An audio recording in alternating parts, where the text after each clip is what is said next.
நீலகிரி மாவட்டம் உதகையில் உள்ள கிரசன்ட் பள்ளியின் விளையாட்டு விழா உதகை சிறப்பு மலைப்பகுதி மேம்பாட்டு திட்ட விளையாட்டு அரங்கில் இன்று நடைபெற்றது.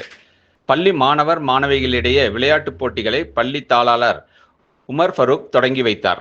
போட்டியில் சிறப்பு விருந்தினர்களாக பாரா ஒலிம்பிக் தடகள வீரர் திலீப் காவிட், இந்திய தடகள வீராங்கனை ஷர்வானி சாங்லே மற்றும் பயிற்சியாளர் வைஜ்நாத் காலே, உதகை நகரமன்ற துணைத் தலைவர் ரவிக்குமார் ஆகியோர் கலந்து கொண்டு விளையாட்டுப் போட்டிகளில் வெற்றி பெற்ற மாணவர்களுக்கு பதக்கம் மற்றும் சான்றிதழ்களை வழங்கினார்கள்.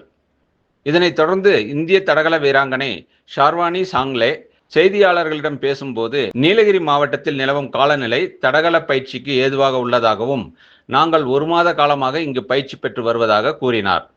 மேலும் மலைப்பகுதியில் பயிற்சி பெறுவது விளையாட்டுக் களத்தில் பயனளிக்கும் தடகள வீரர் வீராங்கனைகள் நீலகிரியில் தொடர்ந்து பயிற்சி பெற்று வருகின்றனர்.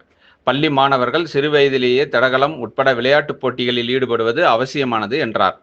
தடகள பயிற்சியாளர் வைஜ்நாத் காலே கூறும்போது, நீலகிரி மாவட்டத்தில் விளையாட்டுக்கு சிறப்பாக சூழல் உள்ளதாகவும், அடுத்த PT உஷா, நிரஜ் சோப்ரா ஆகியோர் உருவாக இத்தகைய சூழல் அவசியம் என்றார்.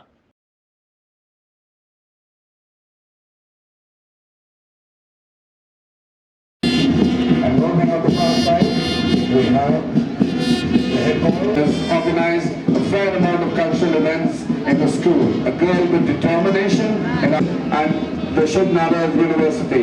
District quiz champion, runners-up at the middle at literary events. Kanishka won the second place at the Nembul district tournaments and moved on to the regional and national tournaments. Represented the Nembuls at the inter-school. We have Jivitesh, the captain of Ruby House, represented the district cricket team thrice.